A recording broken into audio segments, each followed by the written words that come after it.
What you got then? What you got? Yes, TFNation was 2 weeks ago already. How does that happen? It's like suddenly it's like it's all this time leading up to it, and then boom, it's there, it's done, and you're out the other side, and it's like, oh, that happened. That was the thing that went on for 3 days of this year. And it's just behind you and gone. So yeah, it's time for the old annual TFNation. What I did get, what happened, what, where, who, when, how, and why video. It's a little bit, I suppose, late. Feels a bit late, and then at the same time it doesn't. It's like I don't know. Maybe everyone pushes theirs out super early, and I'm left there thinking, oh, I haven't done mine yet, have I? But it's been sort of doubly so for me this year because I came back from TFNation, gave myself a back injury, and haven't really been wanting to sit here in one place for more than 5 minutes to film a video. So here we go. Got to put myself back in the mindset of it, back in the hype zone, because of course, you know, it's been a couple of weeks. It started to dissipate a little bit, and everyone's already done their videos, and it's all like, oh, the event has happened. Let's get on. And I'm here like, no. I haven't shown you my stuff yet. So yes, let's get on with that. Quick little few words about the convention itself. I am happy that I did feel like I engaged with it more this year.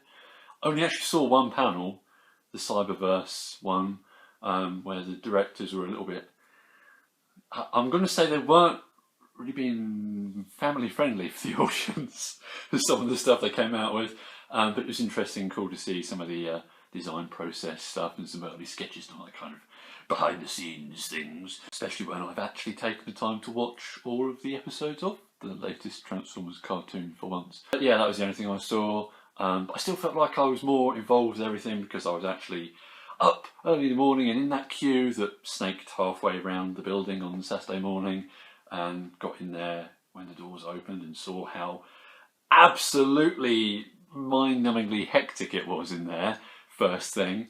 That was a bit much because of course this year the dealer room was twice as big, and yeah, it really felt it. It was like I was wandering around even longer than usual before I'd bought anything, and I was looking at the time like, wow, it's like nearly like 1 in the afternoon, and I haven't even touched that side of the room yet because I was just doing circles of the bit that it normally would be, and then it's like, oh no, there's actually twice as much still left over there that I haven't seen yet.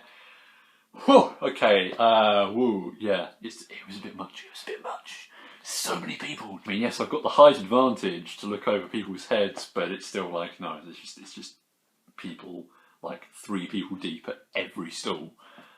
Yeah. So to say it was a bit busier this year is a little bit of an understatement. But that did add to the spirit of things and all that. And I've got to say, as I wasn't drinking on any of the nights I was there, I've got to say, like, I was thinking, oh, it's going to take away from the experience. You know, not getting blatted on Friday night and waking up on Saturday regretting that bit. But actually, it just, yeah, it didn't really change anything, to be honest. Not drinking, I was still up just as late as everyone else. I was still hanging around everyone else that was getting drunk and realising that actually, you know what, being in the sort of state they're in doesn't really give me any advantage. So, yeah, it was alright, and I suppose I managed the mornings a bit easier, so yeah, it doesn't really make any difference. It was a good time with good people, just like normal, as always. And as always, I'm just gonna try to crack on and show you things what I got, starting with all the paperwork. Because of course now it's like, for me especially, stuff isn't just, I'm gesturing at my coffee table full of robots here. It's not just the plastic, it's not just the robots, and it isn't just the people, and it isn't just hanging around at the bar.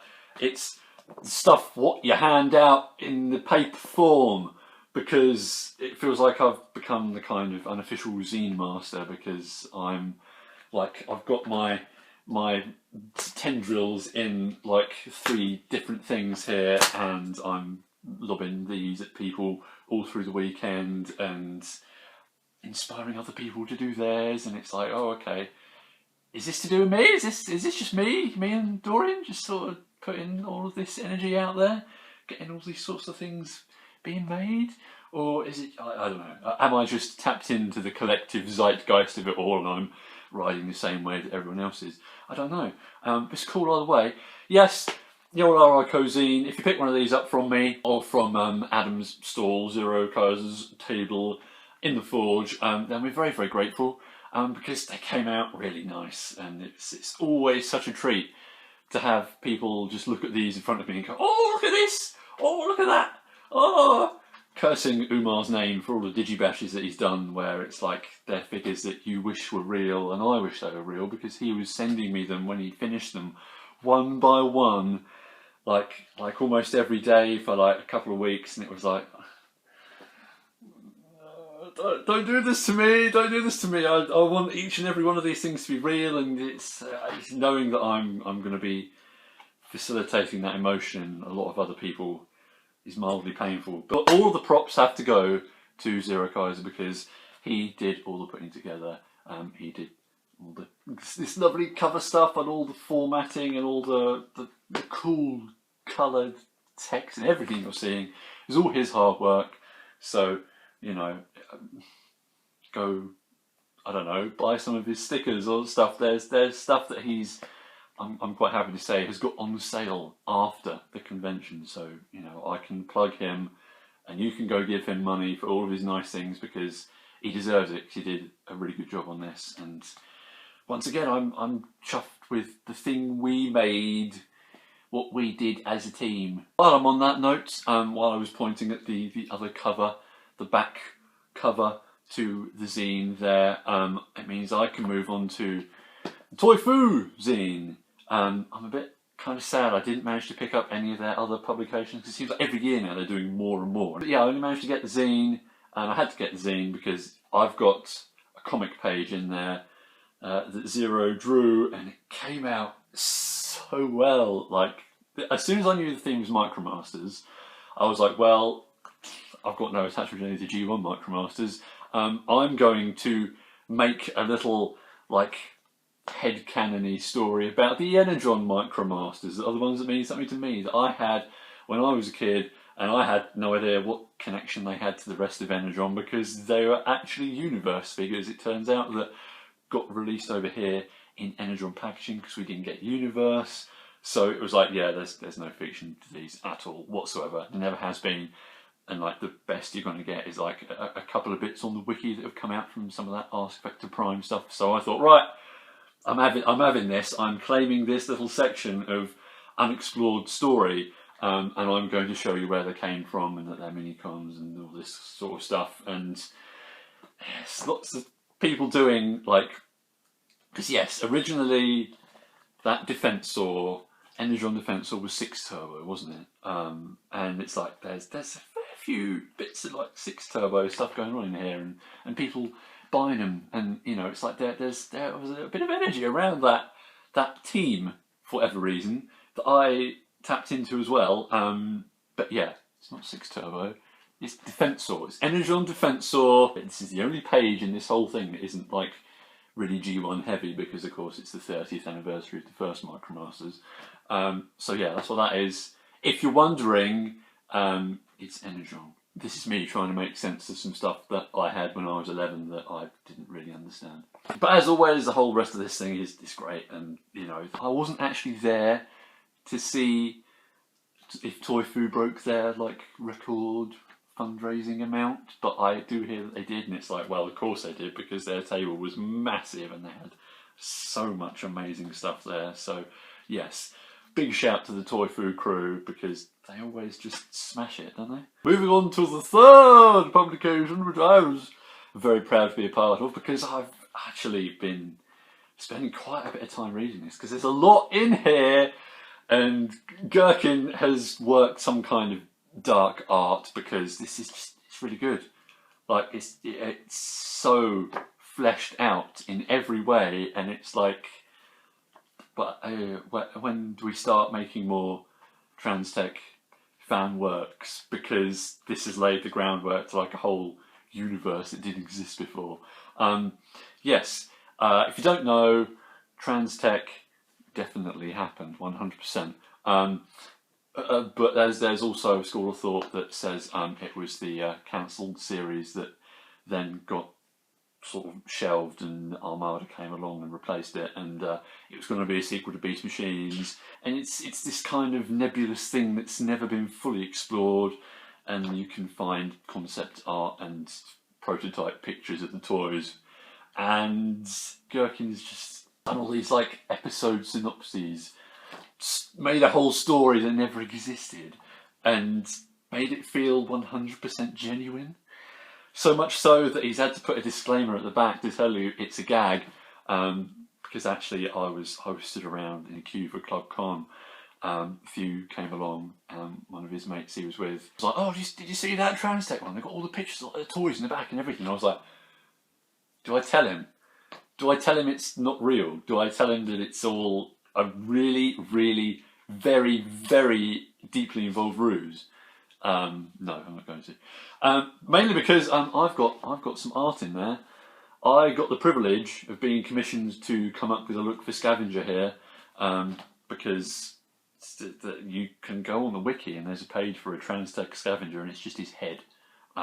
So what the rest of him looks like is completely up to me, because I have set that down now, and that was a lot of fun, and I'm very grateful to Gherkin for that opportunity to go and trawl through the old Draxel Jump concept art for Scavenger, because there's like 2 pages of it where there's all these different sketches and they all look completely different, and it's like, right, okay, it's a lot of fun to just take them and push them all into one design and look at Armada Scavenger, which was, I suppose, the eventual thing that they inspired. So I was like, yeah, here we go, let's take all those bits of inspiration and make this, and I'm really chuffed with this as well. So yeah, woo, Transtech Zine was amazing, and if you didn't get one, then honestly you missed out big time, because it's so good. It's like it's the one thing that I've had that's a little publication that I have just had sat with me for ages and picked up and read again, and actually had to take time to read because there is so many words in here. And yeah, I'm going to stop talking about it now because it's just really good. And when he puts it out digitally, which will happen at some point, please go and read it because it's amazing, and I want to see it start something new. Rounding out printed and bound materials on the, well, actually no, it's not actually rounding out printed and bound materials because there's one big thing left. But in the terms of the fan stuff, I got Nico, the Wadapan, you might know his username as, his little comic-y thing here, which is taking that old, what was it, from like an annual, like Marvel UK annual, where it's like the story where the war is finally over and then one bloke starts it all up again, and it's like, oh dear, this is, you know, it's just one of those stories, it's just like, oh, what? It sort of hits you in a weird way. But what he's done is he's going to make it a joke about the war starting again because someone farted and no one wants to own up to it.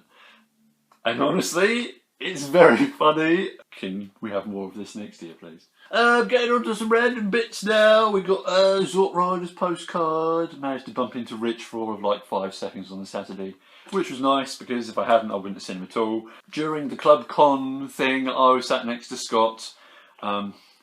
Poor old Scott, he did get a bit trolleyed, absolutely panhandled. He was rather cement mixed on the Saturday night, and drew me a picture of Hot Shot because he felt like drawing things, he was saying, and that's nice, it's nice. I'm not entirely sure what this is, but it's a picture of G2 Grimlock in a patent kind of form style that came from the Leicester vintage toy people. More on them later because I spent a lot of money. I spent like a good like half of my money on them. Got a lovely Jinrai print from Adam Zero Kaiser because it's like, well, you know, I've got to give you money for art. You know, you've done all this hard work with the zine and you've got it there on your table, and it's like I keep coming over to say hi. I have to give you some money for something, and this just looks really nice, doesn't it? I like the colours. He does good colours as well, he does, oh yes. And the final thing is the TFNation activity book. It's a colouring book and it's got puzzles and things in, and it's really bloody good actually because it's just full of really cool art. And like, it's got some, I've got to say my favourite pages are by Chris Smith. He did some Unicron trilogy bits, and it's like, yeah, this is the only one I started colouring in. That's hot, isn't it? That's really good. Really, really good lines.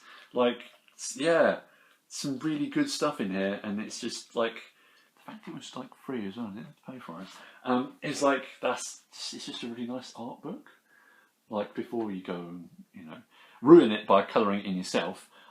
It's just a really nice book of art and stuff. So that's all the stuff that isn't plastic. I'm not going to say it's all the stuff that isn't robots, because now I'm going to delve into some stuff that isn't Transformers, because of course there was the Gundam wing, which was a very, very big presence of all the model kit stuff, and it's like I've never seen such a huge table full of Gundam and model-y stuff ever, and it was like, whoa, okay, this is a bit much. But I did come away with something. I mean, I've been thinking for a while. I mean, I'm sitting here. I have a Gundam over there. I haven't built, but I have had for like a year. So I was thinking, I don't need any more Gundams. It's kind of nice to build one every now and then, but I'm totally not into it. It's like I've tried to watch the anime, and it's like there's something missing here that I'm not getting on with. But then I saw this one. This is the GBN base frame Gundam. It's just the Gundam, the one, the old classic looking one, but it's done in like fluorescent colours, and I was like, oh no, something about that's really cool. I'm gonna have that.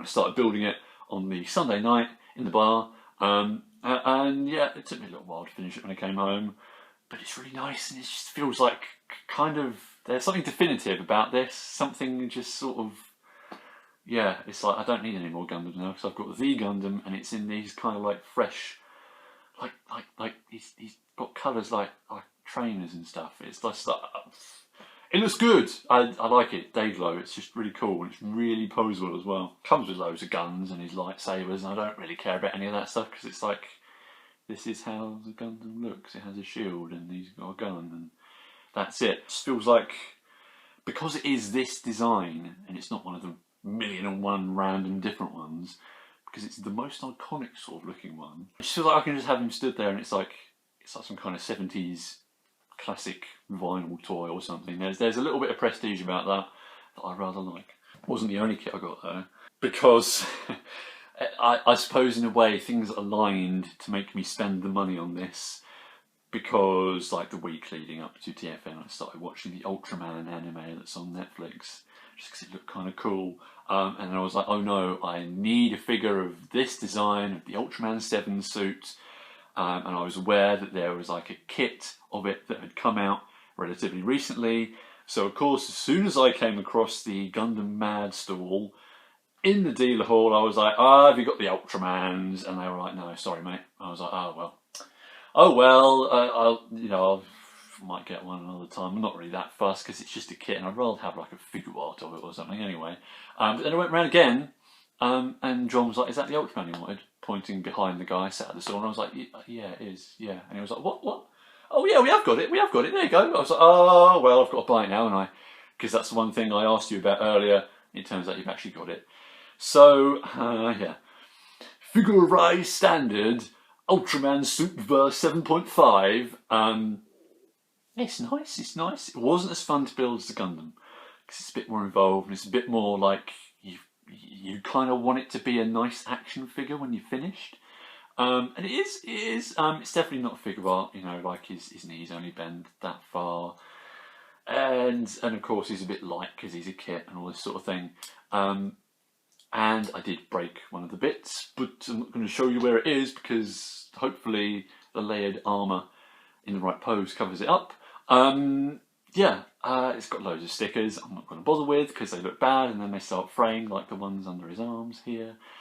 And it's just a bit like, oh, yeah, 55 quid.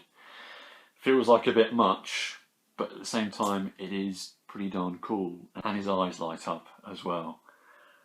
And it's like, oh no, that's really good. That's really good, because there's an LED in his chest, which stops any motion in his torso, but it gets channeled up his neck through this clear rod, and there's like shiny stickers in the back of his head.